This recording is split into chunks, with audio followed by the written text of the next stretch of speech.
January 14, 1944. Field Hospital Station 47, 6 kilometers southwest of Anzio beachhead, Italy. The canvas walls shudder with each distant explosion. Inside, the smell is surgical alcohol mixed with something older, something the carbolic acid cannot mask.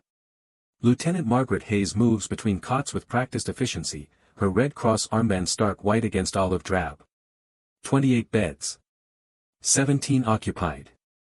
3 empty since morning. She has been a nurse for 4 years. Long enough to recognize the difference between screaming and silence. Long enough to know that the quiet ones are often closer to death. Outside, the January rain turns the Italian mud into something that pulls at boots, at stretchers, at hope itself. The Gothic Line holds somewhere to the north. Here, the line is measured in heartbeats and morphine doses. The rules are clear. Written in field manuals, repeated in briefings, reinforced by every commanding officer who has ever supervised a military hospital. Allied personnel receive priority treatment. Enemy wounded are stabilized only after all friendly casualties are addressed. Resources are allocated by rank and nationality. Documentation must be maintained for all medical procedures performed on prisoners of war. No nurse operates without a physician's direct supervision. Margaret learned these rules at Fort Sam Houston. She recited them during her commission ceremony. She has followed them through North Africa and Sicily. They are not suggestions. They are the framework that keeps military medicine functioning under impossible circumstances. Tonight, the rules will mean nothing. The convoy arrives at 2147 hours. 3 ambulances, headlights cutting through rain that falls in sheets. The driver of the lead vehicle is shouting before he even kills the engine. Multiple casualties. Mixed nationalities. Heavy artillery at the line. Triage needed immediately. Margaret and 2 other nurses move into the rain. The first stretcher carries a private from the 3rd Infantry Division.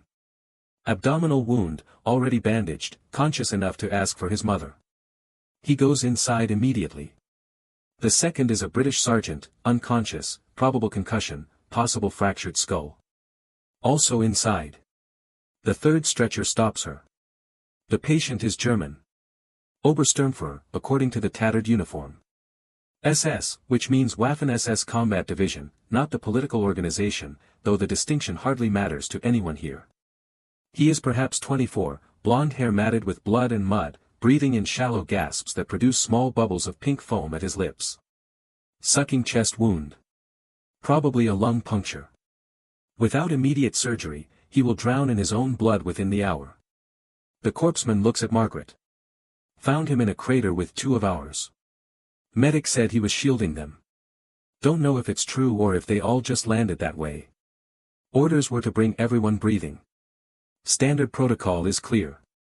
Stabilize, document, wait for medical officer approval before expending resources on enemy wounded. The American private needs surgery first. The British sergeant needs evaluation. The German can wait. Margaret looks at the man's chest.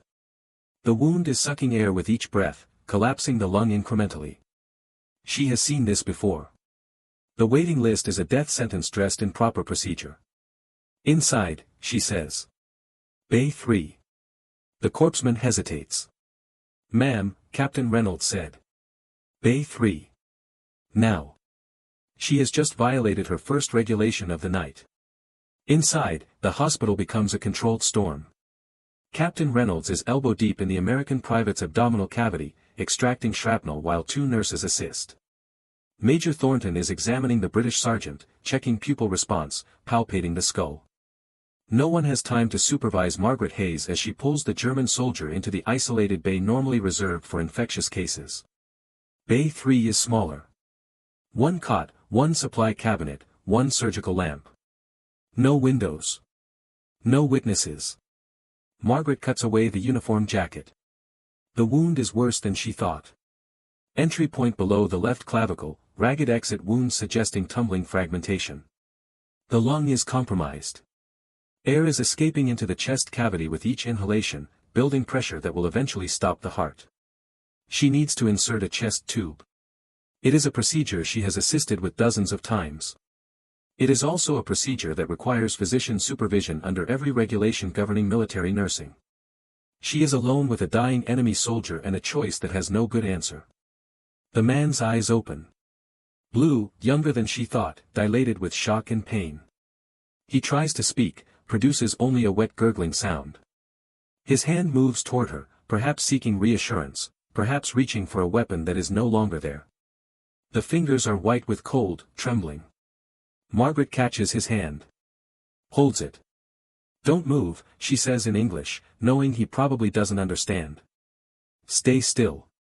She has two options. Follow regulations, document his condition, wait for Captain Reynolds to finish surgery, and watch this man die according to proper procedure. Or break every rule she has been taught and attempt something she has only done under supervision. The chest tube kit is in the supply cabinet. Sterile packaging, never opened. She pulls it out along with local anesthetic, surgical drapes, antiseptic. Her hands are steady. That surprises her. She would have expected them to shake.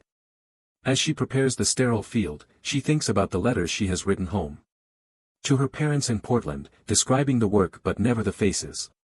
To her younger sister, encouraging her to continue nursing school, making it sound noble and clean. To her fiancé, somewhere in the Pacific, letters that speak of longing and planning for after. None of those letters prepared her for this moment. None of her training covered the weight of choosing to save someone the world has decided should die. The anesthetic takes effect. She locates the insertion point by counting ribs, feeling for the intercostal space. The incision must be precise. Too shallow and the tube won't penetrate. Too deep and she risks cardiac injury. She makes the cut. Blood wells up, warm against cold skin. She inserts a gloved finger, feeling for the pleural space, creating a channel for the tube. The chest tube slides in.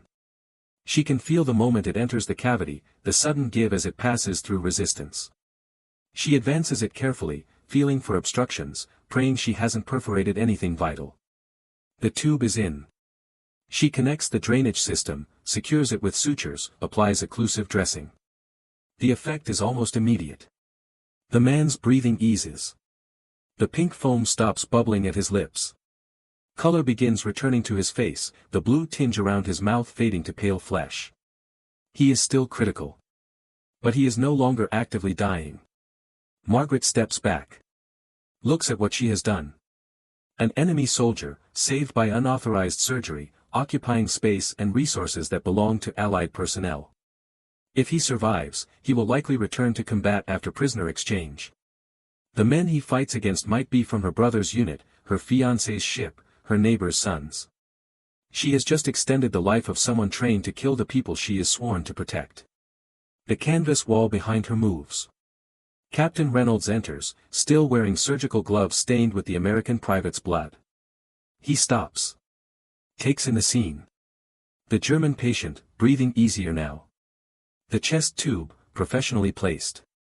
The violation of every protocol that governs their profession. Lieutenant Hayes. His voice is quiet, dangerous. Explain this. Margaret meets his eyes. She has no excuse that will satisfy regulations. No justification that appears in any field manual. All she has is the truth. He was dying, sir. I had the skills to prevent it. So I did.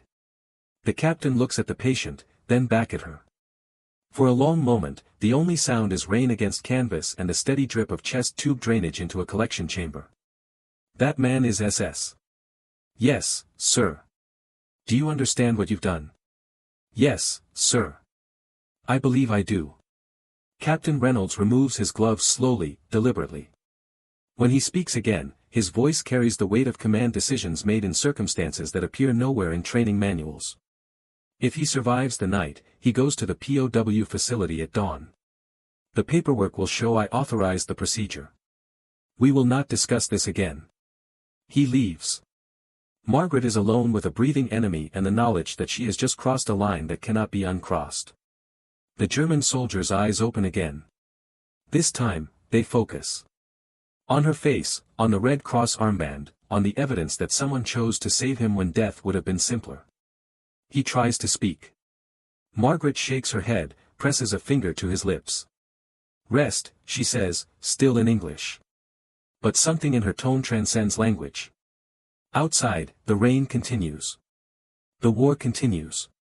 The rules that govern military conduct continue to exist in manuals and briefings. But in Bay 3 of Field Hospital Station 47, something has shifted. A nurse has decided that some choices matter more than regulations. She will spend the rest of the night wondering if she was right. The German soldier survives the night. By morning, he is conscious enough to understand he is a prisoner. Alert enough to realize that the American nurse standing beside his cot is the reason he can still breathe. His name, according to the identification tags Margaret finds in his uniform pocket, is Thomas Becker. 23 years old. Blood type B positive. Lutheran. Next of kin listed as Maria Becker, Heidelberg. The personal details make him harder to think of as simply the enemy. At 0600 hours, 2 military police officers arrive to transport him to the prisoner facility. They are professional, not unkind. They secure his restraints carefully, avoiding the chest tube site. One of them notices Margaret watching and offers a slight nod. "He'll get medical care at the camp, ma'am. Decent facility." After they leave, Captain Reynolds summons Margaret to his office. It is actually just a corner of the supply tent with a folding chair and a wooden crate serving as a desk. He gestures for her to sit. She remains standing.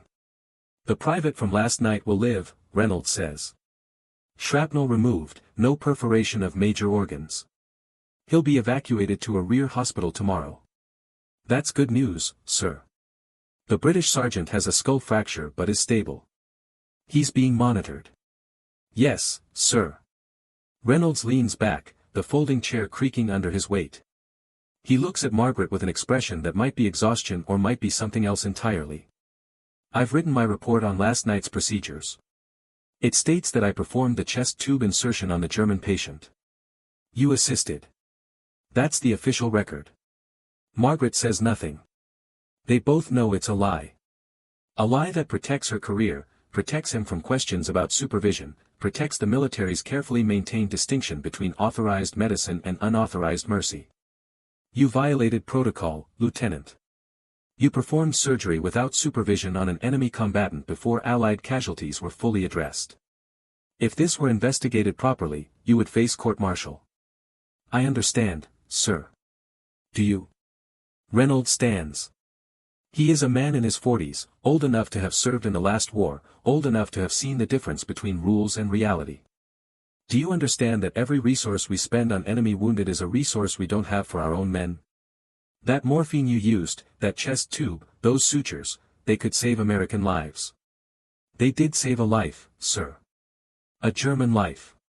SS. A human life." The words hang in the tent between them. Outside, someone is shouting orders for a supply convoy. Normal morning sounds. The war's bureaucracy grinding forward. Reynolds shakes his head slowly. "You're thinking like a nurse, Hayes. You need to think like a soldier." "With respect, sir, I am thinking like a nurse. That's what I am. In this war, you're both." He dismisses her. She returns to her duties, changing dressings, administering medications, recording vitals in neat columns that will be filed and forgotten. The work is familiar. The feeling beneath it is not. 3 days later, a Red Cross inspector arrives at Station 47. Captain Margaret Walsh, middle-aged, gray-haired, carrying a clipboard and the authority of international humanitarian law. She is there to audit medical records, ensure Geneva Convention compliance, verify that prisoner care meets minimum standards. Margaret Hayes watches her tour the facility with Captain Reynolds, noting supply levels, checking documentation, asking pointed questions about treatment protocols. When Walsh reaches Bay 3, she pauses. "This was used for a German patient with chest trauma?" Briefly, Reynolds replies. "He was stabilized here before transport to the POW facility. Unusual to isolate a single patient. Was there a contagion concern?" "Operational necessity, ma'am. We were dealing with multiple casualties simultaneously." Walsh makes a note. Margaret feels her pulse quicken. One wrong answer, one inconsistency in the paperwork, and the official lie Reynolds constructed will collapse. But Walsh simply nods and moves on.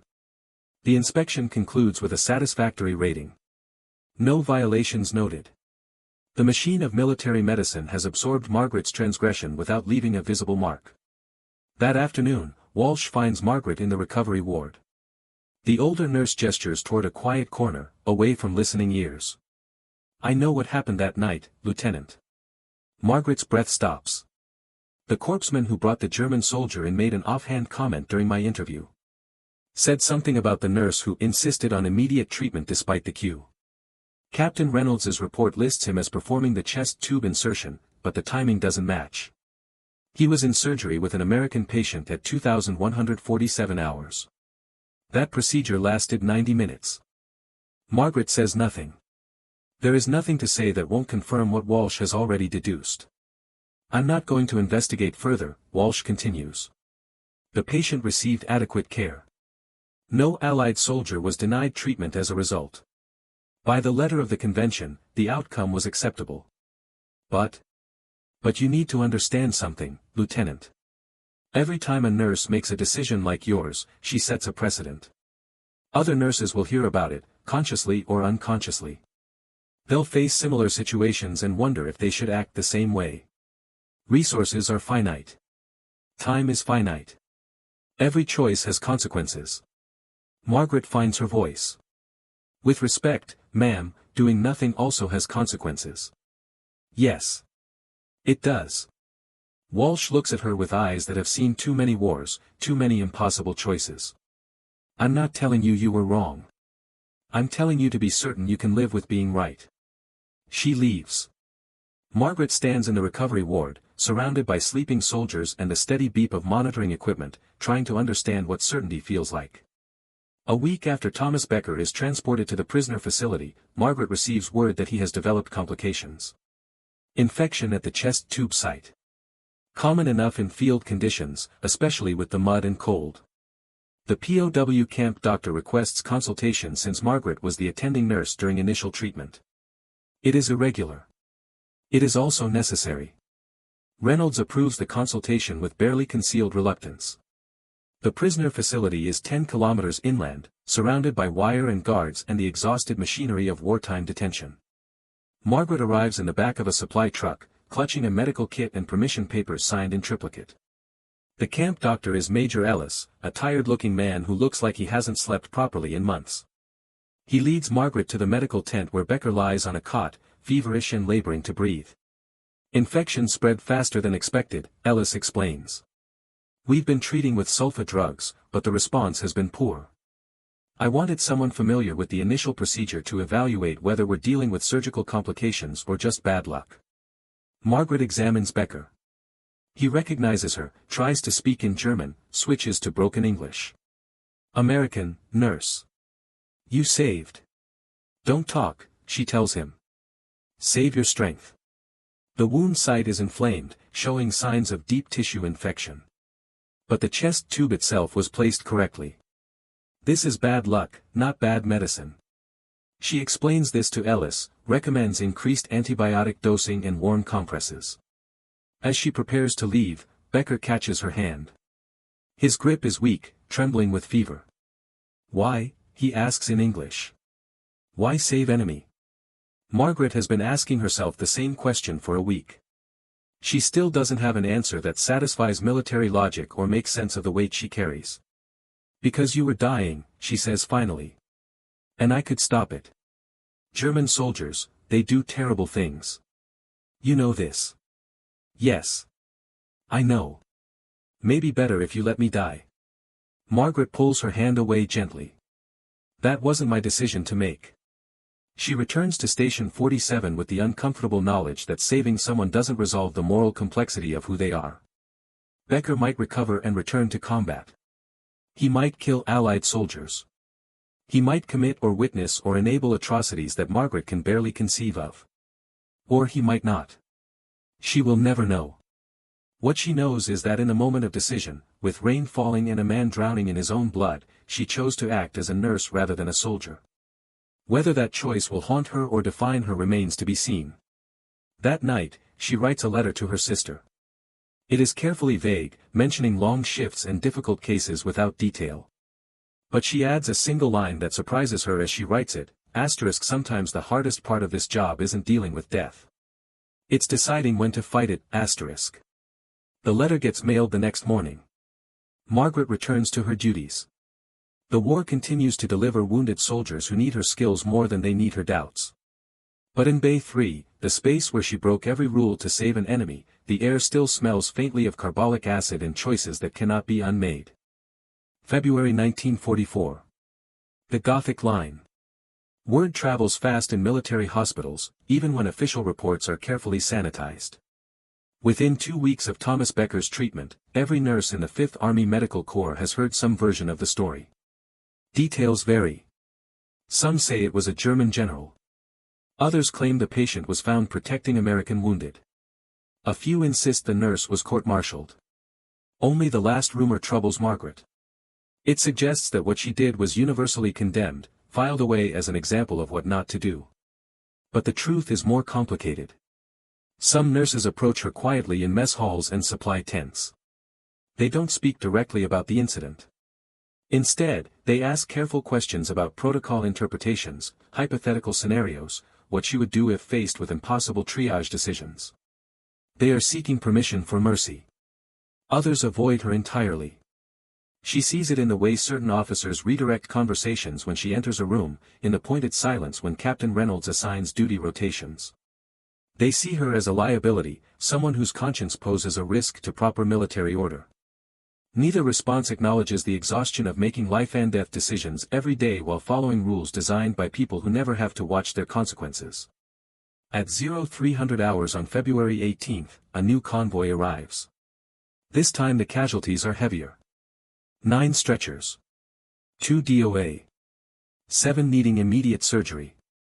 Among them are 3 German prisoners, captured during a skirmish at Monte Cassino. All 3 have survivable injuries if treated promptly. Captain Reynolds is operating on an American lieutenant with extensive facial trauma. Major Thornton is handling a British rifleman with a severed femoral artery. Margaret is left to triage the remaining cases with 2 junior nurses who look to her for guidance. One of the German prisoners is bleeding from a lacerated thigh. Deep cut, arterial bleed, but manageable with pressure and sutures. Without treatment, he has maybe 30 minutes. With it, he'll live to see a POW camp. The standing order is clear: stabilize Allied wounded first. There are still 2 American soldiers needing assessment before any enemy receives treatment. Margaret looks at the young nurse beside her, a lieutenant named Sarah Chen who graduated nursing school barely 8 months ago. Chen is staring at the German prisoner, at the blood pooling beneath the stretcher, at the impossible mathematics of military medicine. What do we do? Chen asks. It is the same question Margaret asked herself 3 weeks ago. Now she is the one who has to answer. Apply pressure to the leg wound, Margaret says. Stop the bleeding. Then assess the American patients. Whoever needs surgery, we pass to Reynolds or Thornton. The others, we stabilize here. Chen hesitates. But the order of treatment. The order of treatment is determined by medical necessity and available resources. That man is bleeding out. We have the ability to stop it while we assess the others. So we stop it. It is a careful answer. Not explicitly defying protocol, but not strictly following it either. Margaret has learned that the space between rules is where actual medicine happens. They work through the night. The German prisoner survives. So do the American soldiers. By morning, every patient is stable or evacuated. The paperwork lists treatments in the order they were completed, not the order they were initiated. Captain Reynolds reviews it without comment. But something has changed. Margaret realizes that she has just taught another nurse how to bend rules when conscience demands it. She has made Chen complicit in the same choices that keep Margaret awake at night. 1 week later, Margaret is reassigned. No explanation, no reprimand. Simply new orders transferring her to Field Hospital Station 31, 40 kilometers north, closer to the front lines. Higher casualty rates. More German prisoners flowing through the medical system. Reynolds calls her into his office before she leaves. This time she sits without being asked. Station 31 is where we send nurses we trust, he says. Command reviewed your record. Noted your field surgery skills, your ability to handle complex triage situations, your judgment under pressure. Sir, if this is about. It's not about any specific incident, Lieutenant. It's about capability. Station 31 needs nurses who can think independently, make difficult decisions, operate effectively without constant supervision. He pauses. It also has the highest rate of enemy wounded coming through the system. You'll be making choices like the one in Bay 3 almost daily. Margaret understands. She is being sent to a place where her particular skills, and her particular willingness to ignore rules in favor of outcomes, are needed.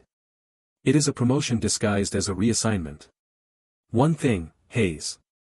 Reynolds stands, extends his hand. Whatever you decide to do at Station 31, remember that every choice you make affects the nurses who come after you. You're setting precedent whether you intend to or not. She shakes his hand and wonders if he is warning her or giving her permission. Station 31 is located in a repurposed monastery, stone walls that have witnessed centuries of prayer now echoing with screams and morphine-induced sleep. The casualty rate is exactly as advertised. 3 to 5 convoys daily. Allied and Axis mixed together in the chaos of frontline combat. The commanding medical officer is Colonel Barbara Morrison, a surgeon who trained at Johns Hopkins and somehow maintains an air of academic precision despite operating in a medieval building without reliable electricity. She briefs Margaret without preamble. We treat based on medical priority, Lieutenant. The most critically wounded get care first, regardless of nationality. Geneva Convention requires adequate care for prisoners. We interpret adequate as equivalent to what we provide our own people. Questions? No, ma'am. Good. You're assigned to emergency intake. You'll be making initial triage decisions on every patient who comes through. Trust your training. Trust your judgment. Don't overthink the politics. It sounds simple. It isn't. The first convoy arrives that afternoon. Margaret stands in the intake bay, watching stretchers line up like an assembly line of suffering. A sergeant from the 82nd Airborne with shrapnel in his abdomen. A German corporal with a sucking chest wound. An Italian partisan with a gunshot through the shoulder. An American private with both legs shattered below the knee. She has seconds to decide who goes to surgery first. The German chest wound is most immediately life-threatening. The American private needs surgery but can wait an hour. The sergeant and the partisan are stable enough for observation. Margaret sends the German to Colonel Morrison's surgical team. Then the American private. Then the others in order of medical necessity. No one questions her decisions. This is what Station 31 does. Triage without regard to flag or ideology, knowing that the war will supply more casualties tomorrow regardless of who they save today. But that night, alone in the nurses' quarters, Margaret receives a letter from home.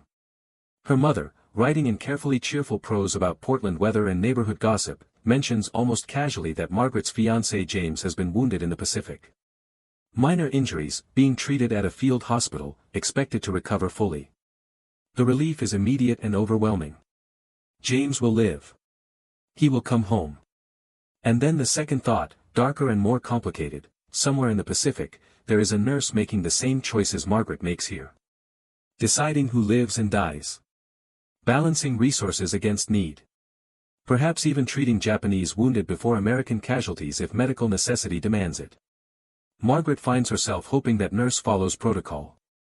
That she prioritizes American soldiers. That she lets enemy wounded wait, even if waiting means dying. The hypocrisy is staggering. She wants mercy for herself and vengeance for others. Fairness when it benefits her fiancé, and ruthless efficiency when it doesn't. She sits on her cot in the stone monastery room, letter in hand, and realizes that every universal principle collapses when tested against personal stakes. She can argue for equal treatment in theory. In practice, she wants James saved above anyone else, by any means necessary. This is the consequence Captain Walsh warned about. Not punishment. Not guilt. But the unbearable complexity of discovering that moral consistency is easy only when nothing you love is at risk. The next morning, another convoy. Another German soldier needing immediate care. Another American waiting while Margaret makes the same choice she made with Thomas Becker. But now she understands what it costs. Not in regulations violated or careers risked. But in the recognition that she is human enough to want fairness for strangers and preferential treatment for those she loves. She treats the German soldier first. Because medical necessity demands it. Because the rules, the ones she's broken and the ones she's upheld, mean nothing if they bend to personal investment. And because somewhere in the Pacific, she hopes a nurse is doing the same thing for James. March 1944. The monastery that houses Station 31. Thomas Becker survives his infection. Margaret learns this not through official channels but from a Red Cross worker who mentions, almost offhand, that a German POW in Camp 209 has been asking about the American nurse who performed his chest surgery. He's been writing letters, the Red Cross worker explains. Trying to send them through proper channels. Keeps getting refused because prisoners aren't authorized to correspond with Allied medical personnel outside of official complaint procedures. Margaret files this information away and tries not to think about it. But a week later, she receives a package. Inside is a letter that has somehow navigated the complex bureaucracy of wartime correspondence, passing through multiple inspection points before reaching her hands. The letter is in careful English, clearly composed with the help of a dictionary. Nurse Hayes. I write to thank for saving my life at field hospital. German command teach us American enemy. Nazi propaganda say you are weak, cruel to prisoners. You show this is not true, I was soldier because Reich demanded. I believed because questioning means death. Now I am prisoner who breathes because enemy showed mercy where my own officers showed only discipline, This changes understanding. Not of war itself. War continues regardless of individual mercy. But of truth underneath. Your decision to treat enemy as human worth saving contradicts everything I was taught to believe, I do not know if you should have saved me. I do not know if I am worthy of the choice you made. I know only that I live now when I should have died. This is your gift and perhaps your burden, With respect and confusion. Thomas Becker. Margaret reads the letter 3 times. Then she puts it in her footlocker with James's letters, though she isn't sure why. She doesn't reply. She tells herself it would be inappropriate, against protocol, impossible to explain if anyone found out. The truth is simpler, she has no idea what to say to the man whose life she saved because she couldn't figure out how to let him die. But the letter follows her through March and into April as the casualty flow increases with the spring offensive. She makes the same choices daily now, treating wounds without regard to which side fired the bullets that created them. It has become almost routine, this mathematics of trauma. Almost. But never quite. On April 3, she treats a German officer who dies on the surgical table despite Colonel Morrison's best efforts. As they clean up afterward, Morrison mentions that the officer was carrying letters, discovered during the initial examination. Standard protocol was to pass them to intelligence for translation and evaluation. But I read them first, Morrison says quietly. German was my minor at university. They were letters to his wife. Describing their farm, their children, plans for after the war. She strips off surgical gloves that are stained with the officer's blood. He wrote exactly like my father wrote to my mother during the last war. Same hopes. Same fears. Same love. Margaret says nothing. I used to think enemy wounded were easier to treat, Morrison continues. If they die, you tell yourself it's one less threat. If they live, you follow the rules. Simple. Clinical. She pauses, staring at her hands. But then you read their letters. Or you save them and they thank you. Or they look at you with the same confusion your own soldiers have. And it stops being simple. That evening, Margaret sits in the monastery's small chapel. It hasn't been used for religious services since the army requisitioned the building, but someone has left the altar intact. She stares at the stone crucifix and thinks about mercy as a concept versus mercy as an action. In concept, mercy is noble. Praised in scripture and philosophy. The foundation of humanitarian law. In action, mercy means extending the life of someone who might kill the people you love. It means using limited resources on enemies when your own side is dying for lack of supplies. It means making choices that look like betrayal to anyone who doesn't understand the moment of decision. She doesn't pray. She stopped believing in prayers somewhere between North Africa and here. But she sits in the silence and wishes there were rules that actually prepared you for the choices military medicine demands. The next day, another letter arrives. This one is from James, written from a hospital ship somewhere in the Pacific. Maggie. I'm recovering well. Leg wound mostly healed, though I'll probably limp for a while. The Navy nurse treating me is from somewhere in Louisiana. She has a drawl that makes everything sound less terrifying, even when she's explaining surgical complications, Here's the strange part. There's a Japanese prisoner in the next bay. Burned pretty badly in some kind of engine room accident. The nurse treats him exactly the same as she treats us. Same attention, same medications, same care, Some of the other guys think she's wrong. That resources should go to Americans first. But when I watch her work, I think maybe she's got it right. She doesn't ask who fired what shot. She just sees wounds that need treating, I hope that's how you approach it too. I hope you're treating everyone who needs help, regardless of which side they're on.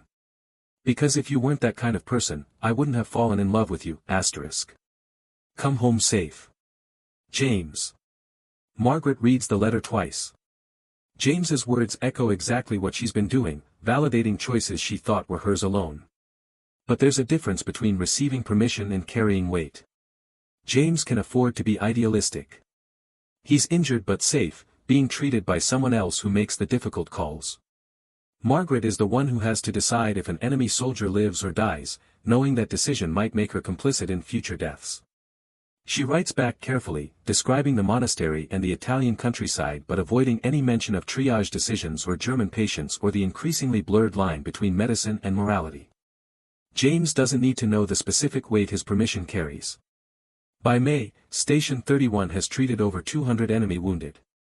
The number bothers Margaret more than she expected.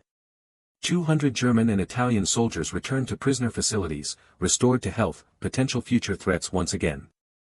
Resources that could have stockpiled supplies for American casualties. But the counter-argument is equally troubling. If she had let those 200 die, what kind of person would she be? If she had chosen nationalism over medical necessity, how would she live with the faces she could have saved? There is no answer that satisfies both military logic and human conscience. So she continues doing the work, treating the wounds, making the choices, and hoping that somehow the accumulated weight of doing right by individuals adds up to something meaningful in the larger war. Thomas Becker writes again in late May. This letter is shorter, more uncertain. I have learned that I will be repatriated to Germany under prisoner exchange. My wound is considered healed. I will return to my unit or to another assignment as German command determines, This means I may fight again. Against American soldiers. Perhaps against men you know. This possibility makes your mercy more complicated. You saved my life. I may use that life against people you are sworn to protect, I do not know what to think about this. I do not know what you should think. I write only to acknowledge the truth between us, Margaret reads this letter and finally understands what Captain Walsh meant about living with being right. Becker will return to combat because she saved him.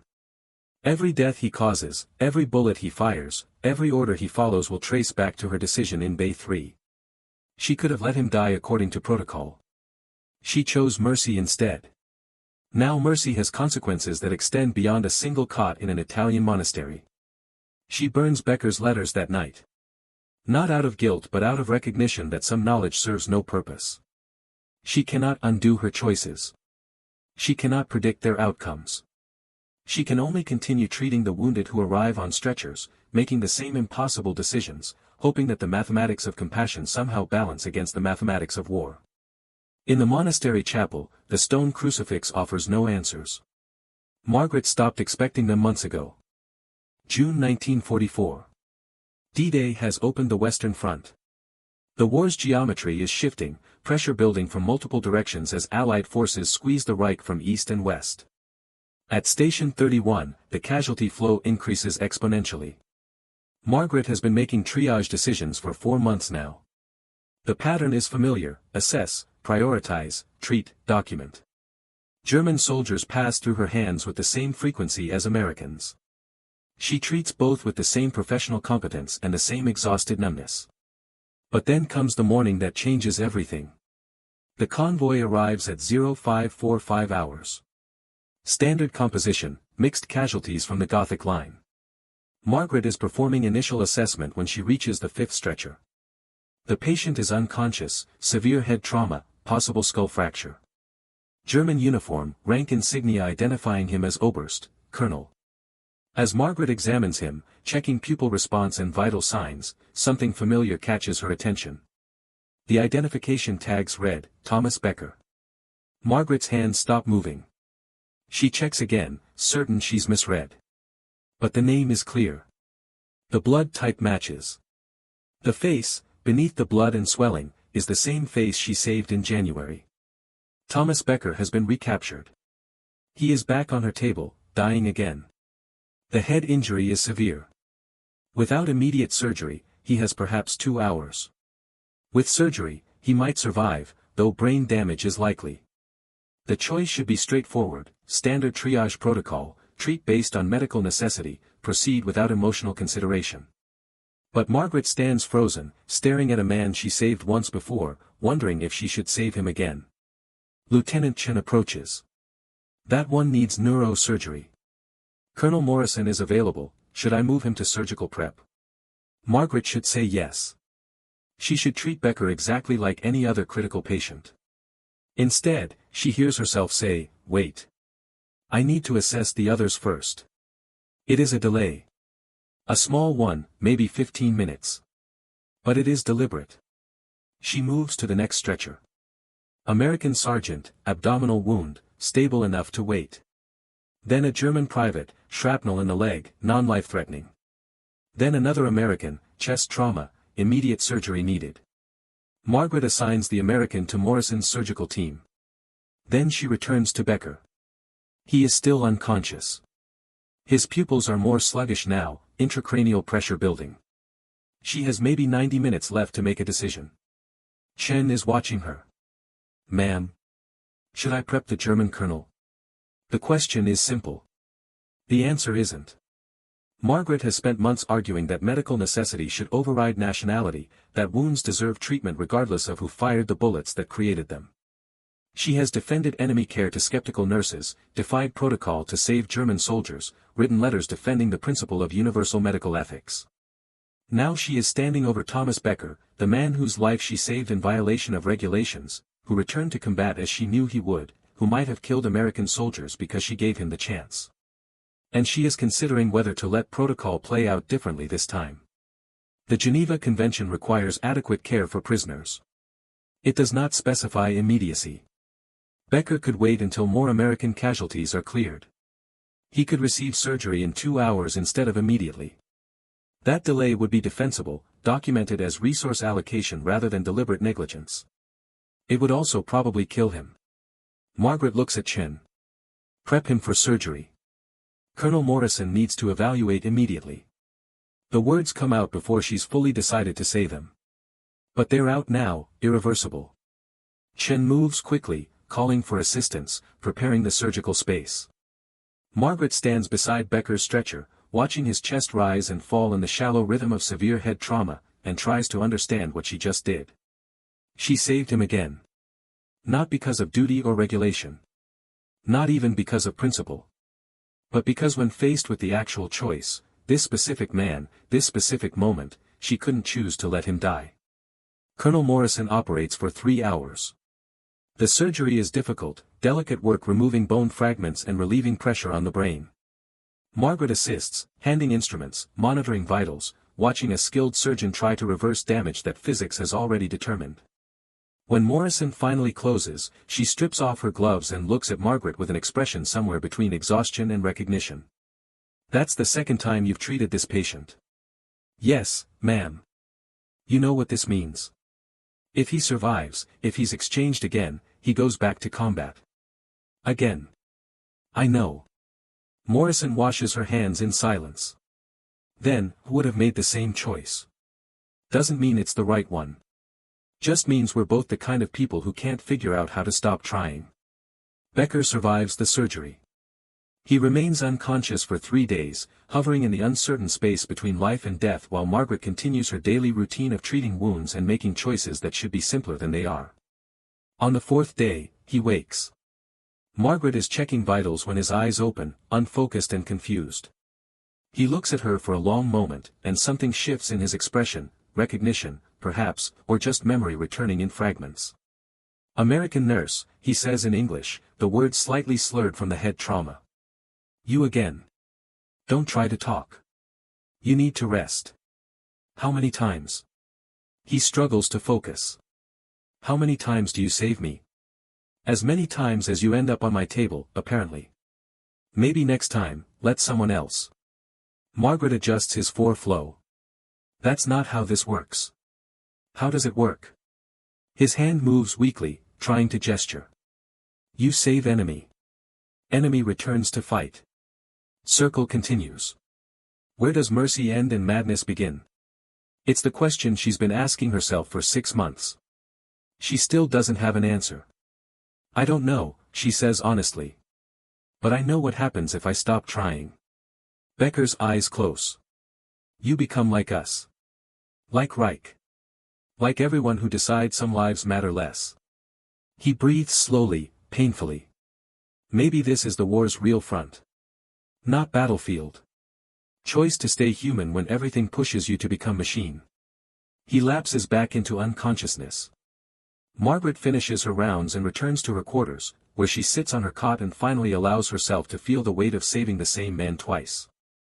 She writes to James that night, carefully composing words that describe the complexity without revealing details. Sometimes I wonder if we're winning or losing the important war. Not the one with maps and battles, but the one fought in moments when you decide if a life matters. If mercy is victory or surrender. If treating enemy wounded makes me a good nurse or a bad soldier, I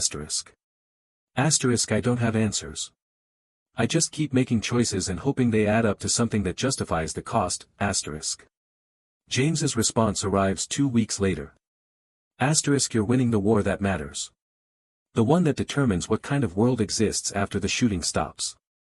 Keep being the person who can't figure out how to stop trying. That's the person I love, In late June, Thomas Becker is cleared for transport to a prisoner facility. Margaret is not present when he leaves. She arranges her schedule deliberately to avoid the farewell, unsure if she wants to see gratitude or guilt or whatever expression a man wears when someone saves his life twice despite all logic suggesting she shouldn't. But 2 days later, she finds a note in her mail slot. It's been through multiple inspection stamps, cleared by camp authorities, translated and approved. The English is careful, formal. Nurse Hayes. I have no words adequate for twice being saved by the same mercy. I can only offer truth. You have made it impossible for me to believe the lies I was taught. If the enemy shows more humanity than my own command, perhaps the enemy is not who I thought, I do not know if this changes anything. I am still prisoner. Germany still fights. You still must treat wounds I may have caused. But I wanted you to know that your choice to remain human has infected others with the same disease, Perhaps that is how wars actually end.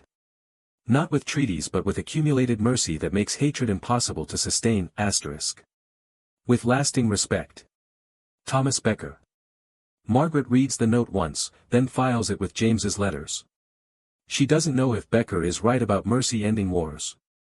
She suspects the truth is more complicated, that mercy and violence coexist, that choosing compassion doesn't stop bullets, that saving individual lives doesn't change strategic outcomes. But maybe that's not the point. Maybe the point is simply to remain the kind of person who treats wounds instead of creating them, who sees patients instead of enemies, who makes the difficult choice to save lives even when every rational argument suggests she shouldn't. That evening, another convoy arrives. More stretchers, more wounds, more impossible decisions about who lives and dies and in what order. Margaret moves through the intake process with practiced efficiency, assessing injuries, assigning priorities, treating the most critical cases first regardless of nationality. It has become what she does. Not because she's conquered her doubts or resolved the moral complexity. But because the wounded keep arriving, and someone has to make the choices that save them. In the monastery chapel, the stone crucifix still offers no answers. Margaret has stopped looking for them. May 1945. Germany surrenders. The European war ends not with dramatic climax but with paperwork in occupied territories and the exhausted relief of survival. Margaret Hayes is still at Station 31, though the patient flow has changed. No more German combat casualties. Instead, displaced persons, liberated prisoners from labor camps, civilians injured in the chaos of collapse. The wounds are different now: malnutrition, disease, trauma from years of systematic cruelty. In June, she receives orders, reassignment to the Pacific Theater. Japan continues fighting. More nurses are needed. Her skills in field surgery and combat triage make her a priority transfer. She has 2 weeks to prepare. She spends them training her replacement, documenting protocols, trying to transfer 6 months of impossible choices into words that will prepare someone else for the same decisions. On her final day at Station 31, Colonel Morrison calls her to the makeshift office. On the desk is a file marked with Margaret's name and "confidential" stamps. "This is your service record," Morrison explains. The official version. It documents exceptional performance under combat conditions, advanced surgical skills, exemplary dedication to duty. It will follow you to the Pacific. Thank you, ma'am. There's also an unofficial record. Morrison opens a drawer, pulls out a second file. This one documents specific incidents where protocol was creatively interpreted. The chest tube insertion in Bay 3. Triage decisions that prioritized medical necessity over nationality. Treatment of enemy wounded before certain Allied casualties were fully stabilized. Margaret's pulse quickens. "Ma'am, I can explain." "You don't need to explain. I wrote most of these reports." Morrison slides the unofficial file across the desk. "This stays here. The Army doesn't need to know about every regulation you bent to save lives. But I want you to have it. Because someday you'll wonder if you did the right thing. And I want you to remember that you did." Margaret takes the file. Inside are detailed notes on dozens of cases, including both times she treated Thomas Becker. Also included are testimonials from other nurses who served at Station 31, describing how Margaret's approach to enemy wounded changed their own understanding of military medicine. "You set a standard here," Morrison continues. "Not always the one the Army wanted, but the one medicine needed. Other nurses watched you treat patients based on injury severity rather than nationality. They started doing the same. By the end, we had the most effective triage system in the 5th Army Medical Corps. And the highest survival rate for all casualties, Allied and Axis combined. I didn't mean to set any standard, ma'am. I just treated the patients in front of me. That's what makes it matter. You weren't trying to make a point or change policy. You were just being a nurse. And it turned out that being a good nurse sometimes means being a bad soldier." Margaret ships out to the Pacific in July. The war there is different, distances measured in ocean rather than kilometers, casualties arriving by boat instead of ambulance, Japanese wounded who often refuse treatment rather than accept help from an enemy. She applies the same principles she learned in Italy. Treat based on medical necessity. Maintain professional standards regardless of nationality. Remember that every patient is someone's son, brother, father, human underneath the uniform. But the Pacific War ends in August with atomic bombs and sudden surrender, before Margaret has to test those principles against Japanese ideology the way she tested them against German soldiers. The war is over. Margaret Hayes survives it intact, physically, at least.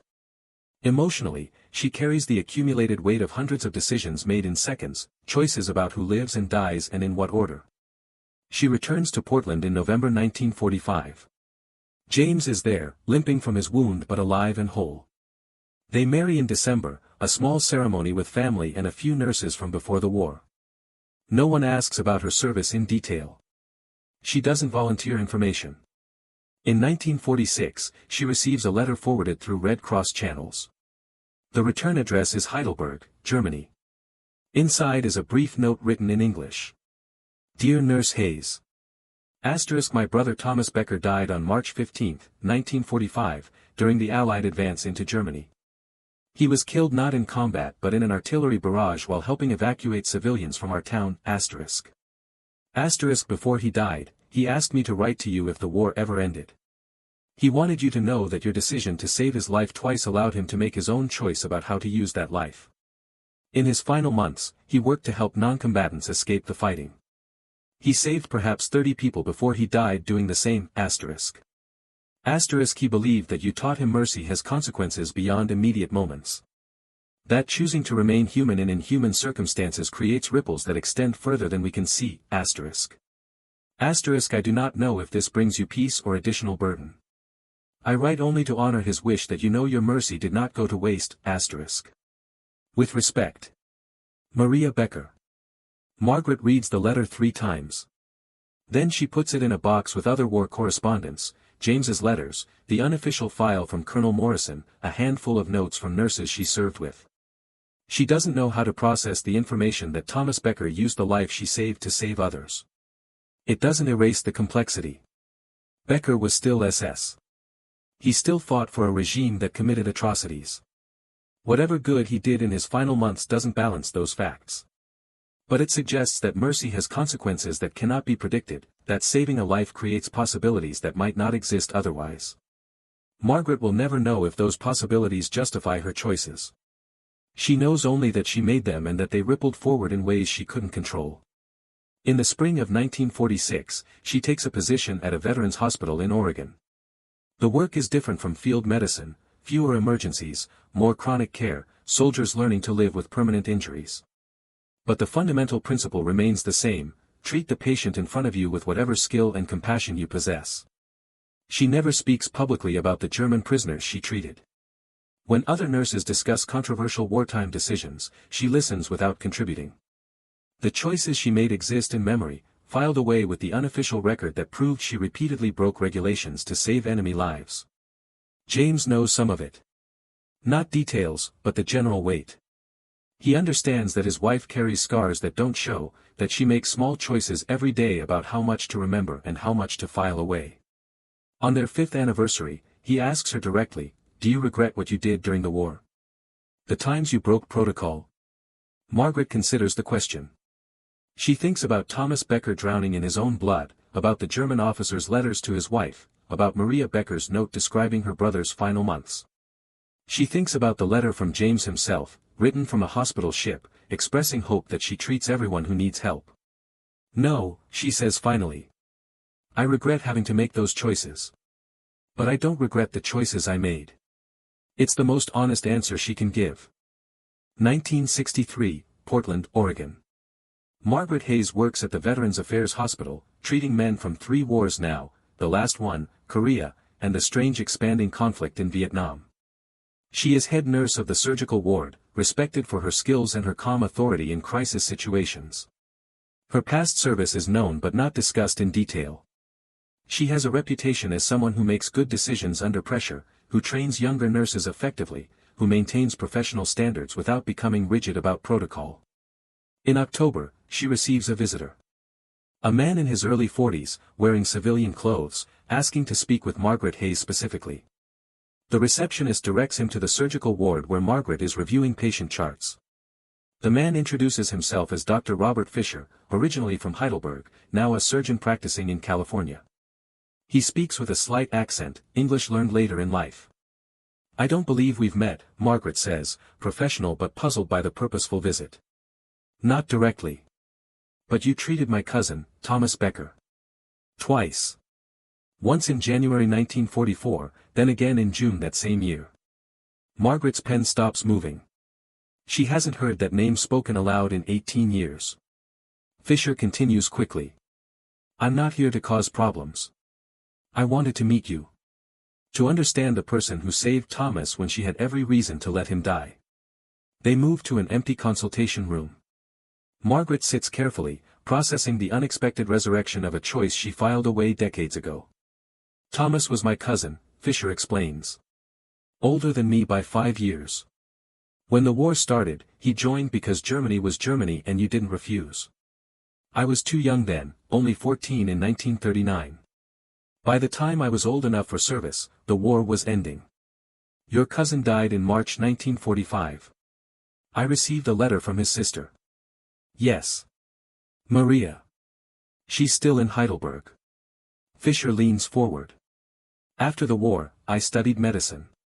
Partly because of Thomas's letters describing the American nurse who treated enemy wounded with the same care as her own soldiers. He wrote to Maria about you several times. About watching American medical practice, about the philosophical implications of mercy extended to enemies. Margaret doesn't know what to say. The idea that her choices influenced someone she never met, across decades and an ocean, feels both profound and absurd. I became a surgeon because Thomas's letters convinced me that medicine transcends politics, Fisher continues. That treating wounds is more important than deciding who deserved them. It's the principle you demonstrated. I wanted you to know it had that effect. They talk for an hour. Fisher describes the war from the German civilian perspective, the propaganda, the fear, the gradual realization that the Reich was collapsing, the complicated aftermath of occupation and reconstruction. He talks about Thomas's letters, which Maria saved, which described American medical practice as a revelation of different values. Thomas wrote that you represented a kind of medicine he hadn't known existed, Fisher says. Medicine that functioned without ideology. In Germany, everything had become politicized. Racial medicine, eugenics, the entire medical profession corrupted by Nazi philosophy. Then he encountered a nurse who treated him simply as a wounded person needing care. No speeches about democracy or American superiority. Just medicine performed with professional competence and basic human decency. Margaret absorbs this. She remembers Thomas Becker's confusion, his questions about why she saved an enemy, his letters acknowledging the moral complexity of mercy extended across battle lines. She didn't realize those moments had weight beyond themselves. What you did influenced more than just Thomas, Fisher continues. Maria shared his letters with other families. Stories spread about the American nurse who performed surgery to save enemy lives. After the war, when Germans were trying to rebuild their medical system, those stories mattered. They suggested that medicine could return to being about healing rather than serving ideology. He pauses, then adds, I'm telling you this because I suspect you've carried doubt about whether your choices were right. Whether saving enemy lives justified the potential consequences. I can't answer that for you. But I can tell you that your mercy had effects you never saw. It influenced people who never met you. It helped restore medicine to being medicine instead of being politics. Before he leaves, Fisher gives Margaret a photograph. It shows a young man in Wehrmacht uniform, smiling at the camera, taken sometime before 1944. On the back, written in German, is a note Thomas Becker sent to his family, I am alive today because an American nurse chose mercy over protocol. Whatever happens next, I am grateful someone in this war remembered that enemies are still human. Margaret keeps the photograph. She doesn't display it, that would require explanations she's not prepared to give. But she puts it in the box with other war correspondence, evidence that her choices created ripples she never expected. That evening, she tells James about Fisher's visit. He listens quietly, then asks, does it change anything? Knowing your mercy had those effects. Margaret considers. It doesn't make the choices less complicated. Thomas Becker still might have killed American soldiers between the times I saved him. The resources I used on enemy wounded still came from supplies that could have gone to our own people. But it suggests that mercy creates possibilities beyond immediate outcomes. I saved one man twice. That man influenced his cousin. That cousin became a surgeon who might have saved hundreds of people. I can't trace the connections. I can't prove causation. But I know the ripples exist. James nods. Then you were right to break the rules. Or I was lucky that breaking the rules happened to have good consequences. The difference matters. It's an honest admission. Margaret has never resolved the tension between principles and outcomes, between doing what felt right in the moment and analyzing whether it was right by larger standards. In 1970, she retires from the VA hospital. Her service spans 28 years, for in combat, the rest treating veterans learning to live with their scars. At her retirement dinner, younger nurses present her with a plaque recognizing her contributions to military nursing standards. The citation mentions her exemplary service, her innovative approaches to combat triage, her influence on training protocols for field hospitals. It doesn't mention the times she broke regulations, the enemy soldiers she saved, the moral complexity of choosing mercy when rules demanded efficiency. Only one person in the room knows those details. James, sitting at the back, catches her eye and smiles. They've been married 25 years. He knows what she carries. After the ceremony, one of the younger nurses approaches Margaret privately. I heard a story, the nurse says carefully, about a nurse in World War II who performed surgery on a German prisoner without authorization. About how she prioritized medical necessity over nationality. Was that you? Margaret considers denying it. The story has been sanitized over decades, filed as legend rather than documented fact. But the young nurse is looking at her with genuine curiosity, seeking guidance for her own understanding of what nursing means. Yes, Margaret says. That was me. Were you scared? Of getting court-martialed? I was scared of watching someone die when I had the skills to prevent it. Everything else seemed less important in the moment. But afterward? Did you regret it? Margaret thinks about Thomas Becker dying twice on her table and surviving both times. About Maria Becker's letter describing her brother's final months. About Dr. Fisher sitting in a Portland consultation room explaining how mercy extended to enemies influenced his entire career. I regretted having to make the choice, she says finally. But I never regretted the choice I made. The young nurse nods, processing this distinction. Will there be rules that tell me what to do in situations like that, she asks. Yes, Margaret says. And sometimes the right thing is to break them. It's the most honest teaching she can offer. The rules exist to provide structure, to maintain standards, to prevent chaos. But rules cannot anticipate every situation where conscience and protocol conflict. The challenge is learning when to trust your judgment over your orders. And then living with the consequences of trusting yourself. 1987, Portland, Oregon. Margaret Hayes is 71 years old. James died 2 years ago, heart attack in their garden, the kind of sudden departure that leaves you with unfinished conversations and the weight of silence. She lives alone now, in the house they bought after the war. Her daughter visits weekly with grandchildren who are studying for college exams and don't understand why their grandmother keeps a box of old letters in the closet. In March, Margaret receives an invitation to speak at a nursing conference in Washington, D.C. The theme is medical ethics in combat.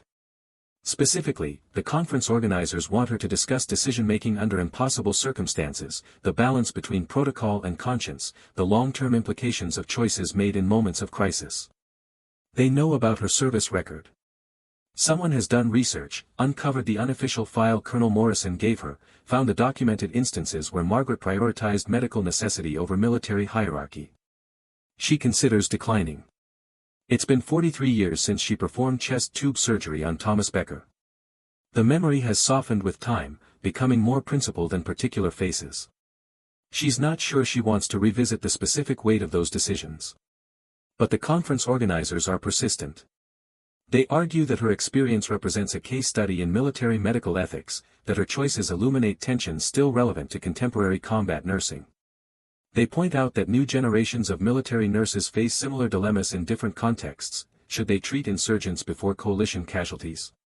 How do resource limitations affect triage decisions? When does following protocol become complicit in preventable death? Margaret agrees to speak. Not because she has answers, but because after 4 decades she understands that sometimes the value is in acknowledging complexity rather than resolving it. The conference is held in April.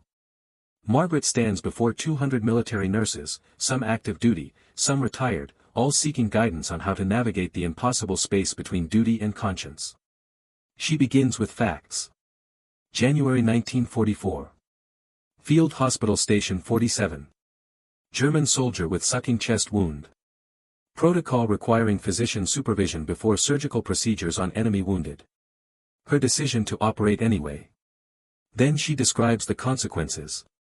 Thomas Becker surviving, returning to combat, being wounded again, surviving again, dying in his final months while helping evacuate civilians. The letter from his sister. The visit from Dr. Fisher. The ripples of mercy extending across decades. I broke regulations, Margaret says to the assembled nurses. I performed surgery without authorization. I prioritized enemy wounded over established protocol. If I had been formally investigated, I would have faced court-martial. She pauses, looks at the faces watching her. Some young, idealistic, eager for clear guidance. Others older, carrying their own weights, seeking validation for choices already made. I can't tell you those choices were right, Margaret continues. I can only tell you they were mine. In those specific moments, with those specific patients, I decided that preventing death was more important than following rules. But what about consequences? A young captain asks from the front row. What about the possibility that the enemy soldiers you saved returned to combat? That they might have killed Allied personnel? I thought about that. I think about it still. Margaret's voice is steady, carrying the earned authority of someone who has lived with consequences. Thomas Becker might have killed American soldiers between the times I saved him. That possibility doesn't disappear because his final months were spent helping civilians. The complexity remains. So how do we make decisions? Another nurse asks. How do we know when to follow protocol and when to trust our judgment? Margaret considers this. It's the question she's been asking herself for 43 years. She still doesn't have a satisfying answer. You don't know, she says finally. You make the best decision you can with the information available, accepting that you'll carry the weight of that choice regardless of outcome. Sometimes protocol is right. Sometimes it isn't. The challenge is developing the judgment to distinguish between them in moments of crisis. She describes other cases from Station 31. The German officer who died on the surgical table despite excellent care. The Italian partisan who survived because Margaret prioritized medical necessity over nationality. The American soldiers who received treatment without delay, maintaining protocol. I didn't break rules arbitrarily, Margaret explains. I broke them when medical necessity demanded immediate action and protocol would have resulted in preventable death. That's a very specific circumstance. It's not licensed to ignore regulations generally. A retired colonel raises her hand. You're describing a philosophy where individual conscience supersedes military hierarchy. That's dangerous. It could undermine command structure. Yes, Margaret agrees. It could. That's the risk of trusting individual judgment. But the alternative is worse. The alternative is creating nurses who follow orders even when those orders contradict medical necessity. Who prioritize bureaucracy over saving lives. Who become administrators rather than healers. The discussion continues for 2 hours. Questions about resource allocation, moral responsibility, the difference between medical necessity and subjective mercy. Margaret answers honestly, acknowledging uncertainty where it exists, defending her choices while recognizing their complications.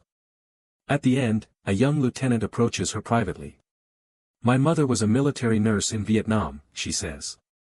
She told me a story once about treating Viet Cong wounded.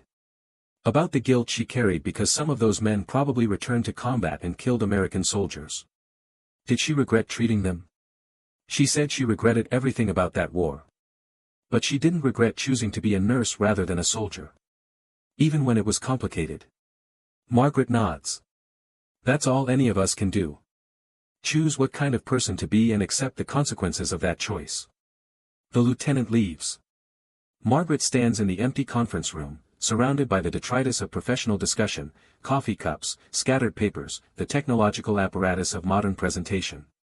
She thinks about Thomas Becker dying on her table twice. About Captain Reynolds covering for her with falsified reports. About Colonel Morrison telling her she set a standard that mattered. About Dr. Fisher explaining how mercy extended to enemies influenced a career spent healing people. She thinks about James, who loved her partially because she was the kind of person who couldn't figure out how to stop trying to save lives, even enemy lives, even when logic suggested she shouldn't. And she thinks about the young nurses at this conference, who will face their own impossible choices in contexts she can't imagine. Who will have to decide when to follow protocol and when to trust their conscience. Who will carry the weight of those decisions for decades, just as she has carried hers. Margaret has never resolved the moral complexity of breaking rules to save enemies. She's not sure it can be resolved. What she knows is that in specific moments, with specific patients, she chose mercy over protocol. Some of those choices had good consequences. Some might have had terrible ones. She'll never know the full accounting.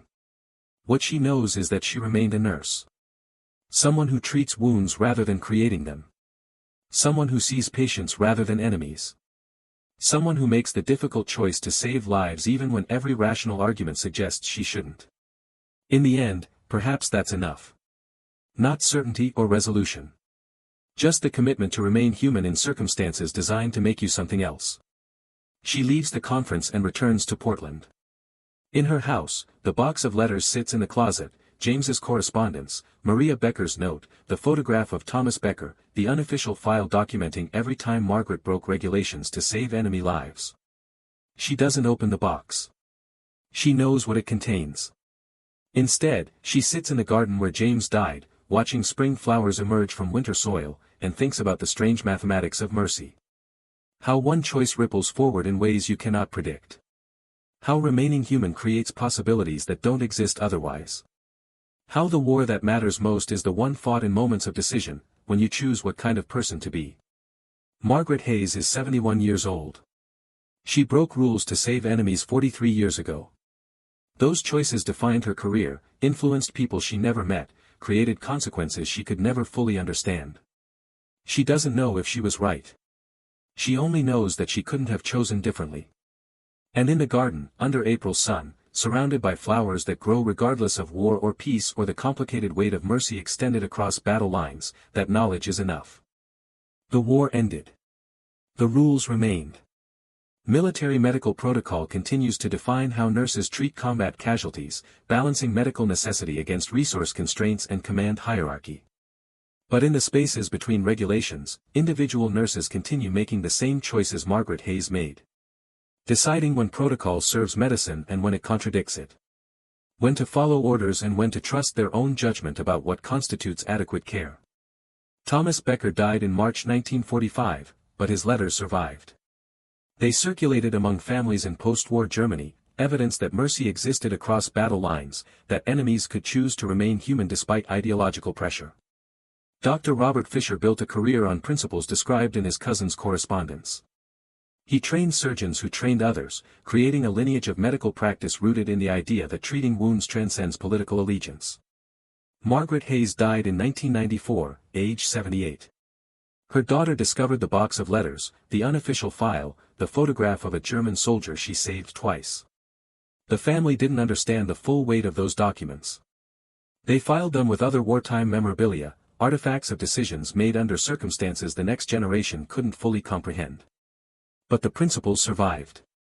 In nursing schools, Margaret's case is studied as an example of ethical complexity, not as a clear lesson about right and wrong, but as an illustration of how protocol and conscience sometimes conflict. Military medical training now includes discussions about individual judgment under crisis conditions. About the tension between rules designed for general application and specific moments requiring immediate decision-making. About how to balance duty to your service with duty to your profession. The phrase that appears most often in these discussions, the one that captures the essential challenge, in the moment when protocol and necessity conflict, you have to decide what kind of person you are. Margaret Hayes decided she was a nurse. Someone who treats wounds, saves lives, remains human in circumstances designed to make you something else. That choice cost her sleepless nights, doubt that never fully resolved, the weight of knowing mercy has consequences you cannot control. But it also created something.